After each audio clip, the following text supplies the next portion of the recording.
అందరికీ నమస్తే. ఎట్లున్నారు? అందరూ మంచిగున్నారా? రోజు ఈ టైంకు మన సిటీ వార్తల కోసం మీరందరూ ఎదురు చూస్తారని నాకు తెలుసు. కాకపోతే కొన్ని అప్డేట్ వార్తలు తెచ్చారు కల్లా జర్రంత ఆలస్యమైంది. ఏమనుకోకుండ్రి. మరి ఇంకెందుకు లేటు, మన సిటీ మార్లో ఉన్న హెడ్లైన్స్ను ముందు చూసేయండి. అన్నా, హెడ్లైన్స్ ఇడ్సు. కాంగ్రెస్ పార్టీ దగ్గర రైల్వే టికెట్ల కూడా లేవాట పైసలు. ప్రధాని మోడీ హోంశాఖ కలిసి పెడుతున్నారట తిప్పాలు. ఎక్కువ రేట్లకు అమ్ముతున్నారని జనాలంతా లూటి చేసిర్రు. మందు కుక్కిట్లు వచ్చిన సరుకుతో చేసుకుంటారు కావచ్చు. ఫుల్ విందు.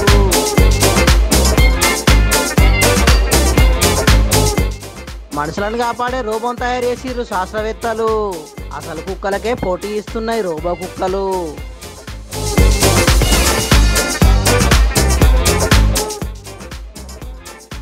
కేసీఆర్ తోని దోస్తీ కట్టనున్న కేఏ పాల్.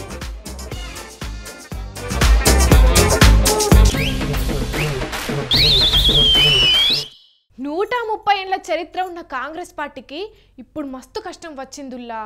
లోక్సభ ఎన్నికలు దగ్గర పడుతున్నాయాలా ఆ పార్టీ లీడర్లు విమానాలలో తిరుగుడు కాదు కదా, కనీసం ట్రైన్లలో తిరగనికి కూడా పైసలు లేవంట. ఏంది, నమ్ముతలేరా? మరి ముచ్చట ఎవలో చోట లీడరో ఇంకొకలో చెప్పింది కాదు, స్వయంగా రాహుల్ గాంధీ సారే చెప్పిండు. కావాలంటే మీరు కూడా ఇనుండ్రి. एक महीने पहले कांग्रेस पार्टी के सारे बैंक अकाउंट फ्रीज कर दिए गए। आप सोचिए, आप किसी परिवार के बैंक अकाउंट फ्रीज करिए, किसी व्यक्ति के बैंक अकाउंट फ्रीज करिए, किसी बिजनेस के बैंक अकाउंट फ्रीज करिए, किसी भी संस्था के बैंक अकाउंट फ्रीज करिए, होता क्या है? एकदम खत्म हो जाता है। अगर आपने किसी परिवार का बैंक अकाउंट फ्रीज कर दिया, भूखे मर जाते हैं। वो कांग्रेस पार्टी के साथ किया जा रहा है। 1 महीने पहले ये हुआ और किसी संस्था ने, हिंदुस्तान की संस्था ने, किसी कोर्ट ने, किसी इलेक्शन कमीशन ने चूं तक नहीं कहा। सब ड्रामा देख रहे हैं। 20% हिंदुस्तान के लोग कांग्रेस पार्टी को वोट देते हैं। हम 20% लोगों को रिप्रेजेंट करते हैं और आज हम रेलवे टिकट नहीं खरीद सकते। आज हम अपने नेता को एक शहर से दूसरे शहर नहीं भेज सकते। हम एडवर्टाइजमेंट नहीं लगा सकते। और क्यों? 14 लाख रुपए 7 साल पहले 14 लाख रुपए का इशू है और 200 करोड़ रुपए का फाइन, और सारे के सारे बैंक अकाउंट फ्रीज कर दिए। साफ इनकम टैक्स की जो एक्ट है साफ कहता है कि ज्यादा से ज्यादा 10,000 रुपए का फाइन लगेगा। तो ये है हिंदुस्तान का लोकतंत्र। ये क्रिमिनल एक्शन है कांग्रेस पार्टी के खिलाफ और हिंदुस्तान के लोकतंत्र के खिलाफ, और ये क्रिमिनल एक्शन हिंदुस्तान के प्रधानमंत्री कर रहे हैं। ఇన్నరా, కాంగ్రెస్ పార్టీ ఖాతాలను ఫ్రీజ్ చేసే వరకు మేమేం చేయలేకపోతున్నామని పాపం స్వయంగా రాహుల్ గాంధీ ప్రెస్ మీట్ పెట్టి మరీ చెప్పిండు. ఎన్నికల ప్రచారం కోసం మా నేతలను ఎక్కడికి పంపించలేకపోతున్నాం, విమాన ప్రయాణాలను పక్కన పెడితే కనీసం రైలు టికెట్లు కొనడానికి కూడా మా దగ్గర డబ్బులు లేవని అన్నాడు. ఈ రోజుల్లో అకౌంట్లు పని చేయకుంటే ఎంత ఇబ్బంది ఉంటుందో మీకు అందరికీ తెలుసు. ఈ పని కేవలం కాంగ్రెస్ ఖాతాలను ఫ్రీజ్ చేసుడే కాదు, దేశ ప్రజాస్వామ్యాన్ని అడ్డుకోవడం అని గరానికి వచ్చిండు. There are institutions in this country that are supposed to protect the democratic framework. There are the courts in the country, there's the election commission in the country, right? And nothing is happening. The election commission has not even said, wait a minute, you have frozen the bank account of the largest, of one of the biggest political parties, largest opposition in the country. And already our ability to fight the election has been damaged. We've already lost a month. As Makanji said, we are unable to get slots for advertising. We're unable to put ads in newspapers. And so what sort of a democracy is this? This is a criminal action on the Congress party. And it's a criminal action done by the Prime Minister and the Home Minister. It's very clear. This type of activity does not happen without them in today's India. మా పార్టీని దెబ్బతీసేందుకు ప్రధాని మోదీ, కేంద్ర హోంమంత్రిత్వ శాఖ నేరపూరిత చర్యకు పాల్పడుతున్నారని fire అయ్యిండు. ఈ రోజు దేశంలో ప్రజాస్వామ్యం అనేదే లేకుండా పోయింది, ప్రజాస్వామ్యం అనేది ఇప్పుడు అబద్ధంగా మారిందని అన్నాడు. ప్రజల మద్దతు మాకు ఉన్నా ఎన్నికల పోరాడకుండా మా సామర్థ్యాన్ని అడ్డుకుంటున్నారని పువ్వు పార్టీ మీద ఫైర్ అయ్యిండు. ఇక దీనికి సంబంధించి కేంద్ర ఎన్నికల సంఘానికి ఫిర్యాదు చేసినా ఎటువంటి చర్యలు తీసుకోలేదని అన్నాడు. పాపం, ఒకప్పుడు ఎట్లున్న కాంగ్రెస్ పార్టీ ఇప్పుడు ఎట్లయింది చూడుండ్రి. మరిగా రాబోయే లోక్సభ ఎన్నికల్లా గెలిచి అధికారం చేత పట్టకున్నా కనీసం చెప్పుకోతగ్గ స్థానాలు అత్తేనే పార్టీ బతికి బట్టగడుతుంది, లేకుంటే ఇంకింత పర్షన్ కథే ఉంటది కాంగ్రెస్ పార్టీకి అంటున్నారు కాంగ్రెస్ పార్టీ వ్యవహారాలను గమనిస్తున్న పొలిటికల్ అనలిస్టులు.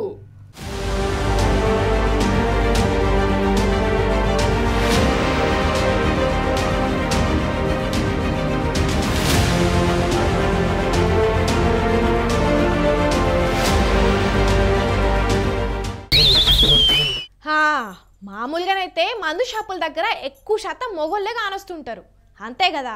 కొందరైతే ఆడనే కొని ఆడనే తాగుతుంటారు. ఒక్క వాటర్ ప్యాకెట్ గిలాస్ ఉంటే చాలు గుటుక్కున మింగుతుంటారు. అట్లా కూడా ఎటు చూసినా మందు బాబులే కానొస్తుంటారు. కానీ గిడో షాప్ దగ్గర ఎక్కువ శాతం మంది మహిళలే కానొస్తున్నారు. కొంపదీసి ఆ అక్కలు కూడా ఆడనే నిలబడి తాగుతున్నారా అంటే చూడుండ్రి, మీకే అర్థమవుతుంది కదా.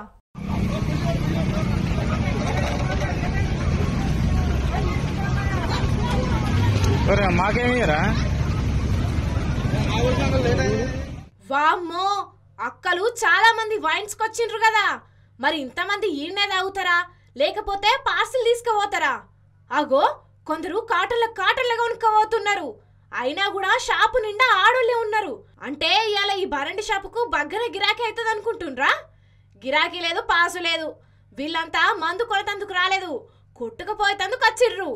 అయ్యో చిత్రం పాడుగాను, ఇది ఊరా అడివా? మరీ దౌర్జన్యంగా తీసుకుపోతారా? వీళ్ళదేం లెక్క అంటే ఇట్లా కొంటపోవడు వీళ్ళదెంత తప్పు, వైన్స్ షాప్ వాళ్ళది కూడా అంతే తప్పు ఉన్నదట. మంచి మంచి బ్రాండ్లు ఉంటాయి కదా, వాటిని వైన్ షాప్లల్లో అమ్మకుండా బెల్ట్ షాప్లకు సప్లై చేస్తున్నారట. వైన్ షాప్ కాడికి పోయి మంచి మందు అడిగితే అస్సలుకే లేదంటున్నారట. దిక్కులేక బెల్ట్ షాప్ దగ్గరికి పోతే 20-30 రూపాయలు ఎక్కువ పెట్టాలి అంటున్నారట. ఇట్లా ఓ దందా నడిపిస్తున్నారట భద్రాద్రి కొత్తగూడెం జిల్లా ఇల్లందుల్లా. ఇక సూషి కోపం వచ్చి ఇట్లా కొందరు అన్నలు చాలా మంది మహిళలు అందరూ కలిసి షాపుల మీద దాడికొచ్చిర్రు.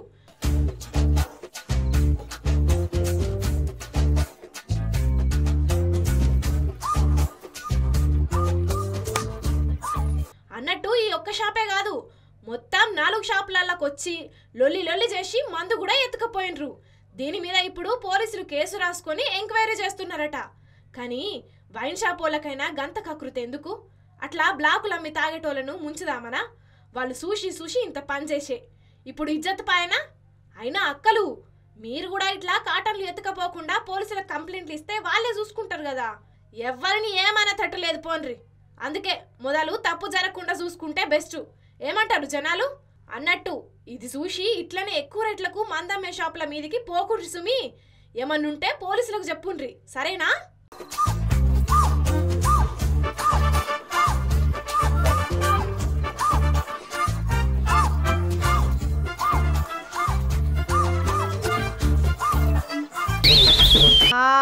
అచ్చిల్లా అందరూ?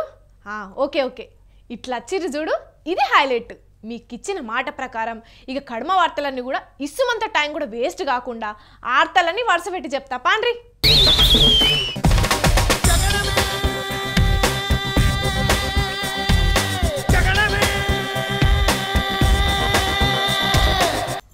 అగ్గో ఎవరు పరుగెత్తుతున్నారు? సేమ్ మునుగోడు ఎలక్షన్లప్పుడు పాల్సారు పరిగెత్తినట్టే ఉన్నది కదా. కొంపదీసి పాల్సారే మళ్ళా ఉరుకుతున్నాడా ఏంది? నువ్వు ఉండు బాబా, ఊకే నాన్సెన్స్ చేయగక్క. అగో పాల్సారే ఓ సారు, అంత అర్జెంట్ ఏమొచ్చింది? అంతగానో మురుకబడుతుంది. కొంపదీసి 3వ ప్రపంచ యుద్ధం మరో 3 నిమిషాలలో వస్తుందని తెలిసి దాన్ని ఆపుతందుకు పోతున్నారా? లేకపోతే ప్రపంచం అంతమైతే ఆపుదామనా? ఎందుకు ఉరుకుడు? ఇప్పుడు ప్రపంచ శాంతిని కోరుకునే పాలతో ఏదైనా సాధ్యమే, ఏం కాదంటారా మీరు? అవును కదా. ఇప్పుడు నేను 3వ ప్రపంచ యుద్ధం వస్తుందని ముందుగానే పసిగట్టాను. అటువంటి పెద్ద యుద్ధాల్లో ఆపగలిగింది నేను. ఎంత పరిగెత్తాల్సిన అవసరం ఏంటి? ఏం జ్యోతి చెప్పలేదు మీకు? మెంబర్షిప్ తీసుకోమని ముందల్లా. మరి అలాంటప్పుడు కోడిపిల్ల కోసం పరిగెత్తుతున్న పిల్లలెక్కన ఏందా ఊరుకుడు?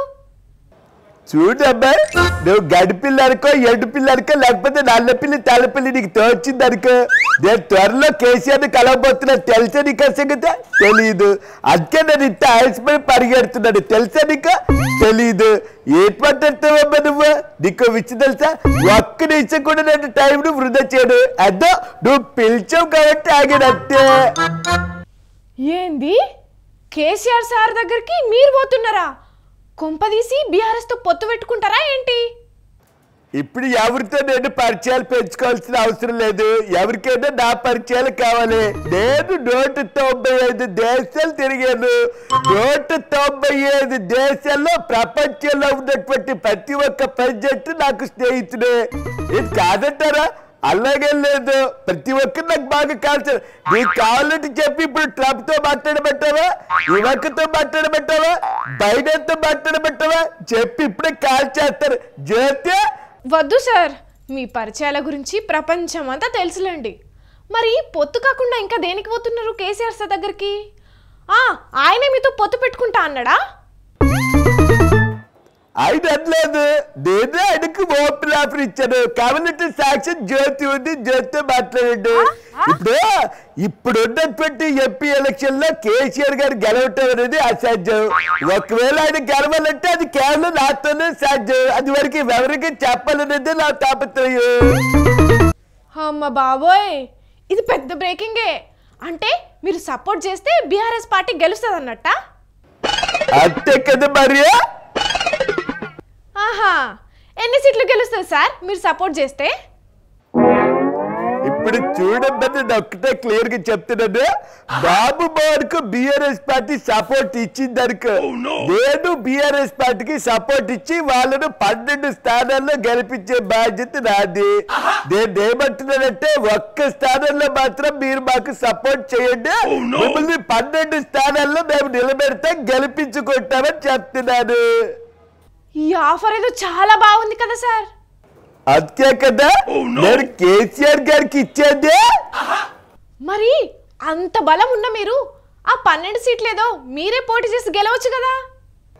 చూడమ్మా, నువ్వు నాకు ఉచిత సలహాలు ఇచ్చేంత దానివే కాదు, నువ్వే పార్టీ పెట్టలేదు, నీ దగ్గర ఎవరు అభ్యర్థులు లేరు. ఇంకా నేను అక్కడ చెప్పేది, ఇప్పుడున్నటువంటి పరిస్థితుల్లో కేసీఆర్ గారు చాలా కష్టాల్లో ఉన్నారని చెప్పి పాపం ఆయనకి ఏదో హెల్ప్ చేద్దామని చెప్పి మా జ్యోతి నాకు చెప్పింది అనే పరిస్థితి గురించి. ఏం జ్యోతి, నువ్వు చెప్పావు కదా, అది వాళ్ళకి చెప్పు. ఇప్పుడు అందుకనే నేను కేసీఆర్ని కలవటానికి వెళ్తున్నాను. అబ్బా, మీరు చాలా గొప్పలు సార్. మరి అందుకే కదా ఈ ప్రపంచంలోనే ఎంత గొప్ప ఫేమస్ అయ్యిందా. నువ్వు చెప్పు, కావాలంటే చెప్పి ఇప్పుడే బొమ్మతో ట్రక్కలు మాట్లాడిపిస్తాను. అబ్బబ్బో వద్దు సార్, మీ బలం ఏందో తెలుసు కానీ. అన్నట్టు మరి ఎట్లా కేసీఆర్ దగ్గరికి పోతున్నా అంటున్నారు? కవిత కేసు గురించి కూడా ఏమన్నా మాట్లాడతారా, లేదంటే వట్టిగానే ఎంపీ ఎలక్షన్ల గురించి మాట్లాడతారా? చూడమ్మా, చాలా సిల్లి క్వశ్చన్స్ అడుగుతున్నా. నువ్వు ఏం చదువుకున్నావు కూడా నాకు తెలియదు, నీకు మా పార్టీలో మెంబర్షిప్ ఉందా కూడా తెలియదు. లేకపోతే ఇమ్మీడియట్ గా మెంబర్షిప్ తీసుకో. ఇకపోతే కవిత విషయం, ఇప్పుడు 190 దేశాలు తిరిగినండి. నాకు ఎంత పేరుందో మీ అందరికి తెలిసి, ఈ ప్రపంచం అంతా తెలుసు. ఇప్పుడు కవితకు ఉన్నటువంటి ప్రాబ్లం చిటికలో నేను సాల్వ్ చేయగలను. నేను తలుచుకుంటే అరగంటలో కవిత మీద ఒక్క కేసు లేకుండా బయటికి తీసి రాగలను. తెలుసు నీకు, జ్యోతి చెప్పుకొస్తే వీళ్ళక. వామ్మో, మీరు మామూలు కాదు సార్, మీ టాలెంటే వేరు. అందుకే కేసీఆర్ గారికి ఇంత పెద్ద బ్రహ్మాండమైనటువంటి బంపర్ ఆఫర్ ఇచ్చా. దాన్ని వదులుకుంటే కేసీఆర్ అంతా పిచ్చాడు ఆవిడ లేని భూమి మీద. నేనేం చెప్తున్నానంటే, బాబు మోహన్కి మీరు సపోర్ట్ ఇస్తే మిమ్మల్ని 12 స్థానాల్లో గెలిపించుకునే బాధ్యత మాది. మీకు 12 సీట్లు వచ్చేటట్టు మేము చూస్తాము. కవితలు అరగంటలో బయటికి తీసుకొచ్చే పూచి నాది. అందుకే వాళ్ళకు ఇంత పెద్ద బంపర్ ఆఫర్ ఇచ్చారు. ఇక దాన్ని వాళ్ళు ఎలా తీసుకుంటారు, వాళ్ళు ఎలా సపోర్ట్ చేస్తారు అనేది వాళ్ళ ఇష్టం. ఇలాంటి ఆఫర్లు ఇచ్చుడు ఈ దునియాలనే మీతో తప్ప ఎవ్వరితో కాదు సార్, నిజంగా. చూడమ్మా, నీతో శుభ్రంగా ఇలా సొల్లు ముచ్చట్లు చెప్పుకుంటూ ఉంటానికే నేనే నీ గగ్గులు బాబర్ కాదు, ఉంటాను. మామా, నువ్వైతే ఇంటికి రా, నిజంగా చెప్తా. కాళ్ళు ఎరగొట్టి పొయ్యిలో పెడతా. మా మామ ఎట్లుంటాడో ఈ పాల్సార్ కథలు కూడా గట్లనే ఉంటాయి. నిజముల్లా పాల్సార్ పార్టీలా కొత్తగా బాబు మోహన్ సారు చేరికండు కదా. ఆ బాబు మోహన్ సార్కు బీఆర్ఎస్ పార్టీ మద్దతు ఇచ్చి గెలిపిస్తే బీఆర్ఎస్కు 12 సీట్లు వచ్చేటట్టు చేస్తా అని పాల్సార్ చెప్పిండట. కావాలంటే మీరే చూడుండ్రి. ఈరోజు కవితకి ఎవరైనా బెయిల్ ఇస్తారా? న్యాయంగా నేను పోరాడితే బెయిల్ ఇప్పించగలను. ఇవాళ కేసీఆర్ కంప్లీట్గా ఫినిష్ అయిపోలేదా? 100 సార్లు 1000 సార్లు నేను చెప్పలేదా కేసీఆర్ మార్పు చెందు, లేదంటే నిన్ను చిత్తుగా ఓడిస్తామని? నువ్వు బాబు మోహన్కి వరంగల్లో మద్దతు, నేను నిన్ను 12 సీట్లు మినిమం గెలిపిస్తాను. ఏందో ఏమోనుల్లా, ఈ కేపాల్ సార్ మాటలు వింటే ఉన్న మైండ్ దొబ్బుతుంది. ఏది నిజం మాట్లాడతాడో ఏది అబద్ధం మాట్లాడతాడో అస్సలుగా సమజ్ కాదు జనాలకి. ఆయన అనుడు సరే మీరు చెప్పుడు సరే ఇద్దరిద్దరే సరిపోయినరు.